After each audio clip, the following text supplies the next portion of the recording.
At the beginning of the year, war in Mali dominated the news from West Africa, but insurgency in Nigeria was escalating. In May, President Goodluck Jonathan said Boko Haram had captured territories, and its attacks and kidnappings amounted to a declaration of war.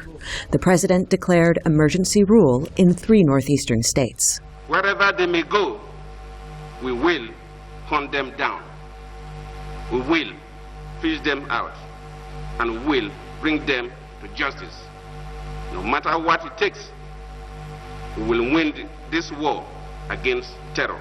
It was Nigeria's largest to-date offensive against Boko Haram. In the first 6 months of the state of emergency, the military secured northern cities, but attacks continued in the countryside. Army spokesperson Colonel Muhammad Dole. We are also able to cut most of their supplies. So the attack on villages is a desperation so that they can survive. You know, they don't have food, they don't have water. Dole said some insurgents also fled to neighboring countries. In November, the United States declared Boko Haram and splinter group Ansaru foreign terrorist organizations. Emergency rule was extended for another 6 months. 2 weeks later, residents of Maiduguri, the original home of the insurgency, said they felt safe for the first time in years. From the past experience, since then we didn't have of any insurgent, we didn't have of any chilling around, so at least we can say, yeah, life is better now. On December 2nd, it all changed when militants attacked the Air Force, the Army, and the police in one coordinated attack. The military imposed a 24-hour curfew for the first time in years. Hours after the attack on the military in Maiduguri, witnesses said Boko Haram fighters drove in on bicycles and opened fire.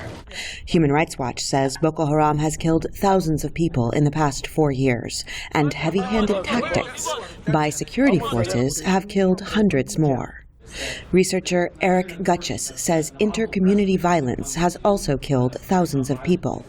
He says the government's failure to prosecute offenders is feeding the Boko Haram crisis. One of the reasons that they have used to justify these attacks to say is that when Muslims were attacked in Plateau State, for example, those who carried out the attacks, nothing happened to them and the government turned a blind eye. More violence is expected before Nigeria's 2015 presidential elections. The Nigerian military says it continues to battle Boko Haram, killing fighters in shootouts and air raids. But in the countryside, locals say people are still being killed, homes are still being burnt, and that they still live in fear. Heather Murdock for VOA News, Maiduguri, Nigeria.